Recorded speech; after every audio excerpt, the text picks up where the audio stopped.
ఇప్పుడు మనకి ఇక్కడ వచ్చేసి ప్రైజెస్ అనేవి 5500 నుంచి స్టార్ట్ అవుతున్నాయి సార్. 5500 అంటే మనకు సింగిల్ కార్డ్స్ ఏదైతే ఉన్నాయో సింగిల్ కార్డ్స్కి మనం 5500లో ఇవ్వడం జరుగుతుంది. సో సింగిల్ కార్డ్లో కూడా మనకు బయట నుంచి మనకు డిఫరెంట్గా ఇక్కడ అంటే డిఫరెంట్ సింగిల్ కార్డ్స్లో కూడా మనకు ఈపీ షీట్ వాడకుండా మనము రీబౌండ్ దీంట్లో వాడుతున్నాము. So super soft 2 inches firms అనేది వాడడం జరుగుతుంది. ఇక్కడ వచ్చేసి మీరు డిఫరెన్స్ చూడొచ్చు. ఇప్పుడు బయట అంటే మనకు నార్మల్గా ఇలాంటి క్లాత్ యూజ్ చేస్తారు. ఇది వచ్చేసి పాలిస్టర్ క్లాత్ ఇది.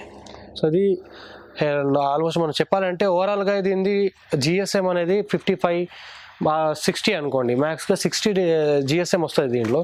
అదే మనం ఇక్కడ ఇప్పుడు స్పెషల్గా ఇప్పుడు సింగిల్ కార్డ్స్కి కూడా వాళ్ళకు 180 జిఎస్ఎం అనేది వాడడం జరుగుతుంది ఇక్కడ. సో క్లాత్లో కూడా చాలా డిఫరెన్స్ ఉంటుంది. సింగిల్ కార్ట్ అయినా సరే చాలా డిఫరెన్స్ వస్తుంది. సో తీసుకునే ముందు ఒకసారి చెక్ చేసుకుంటే బెటర్ అండి.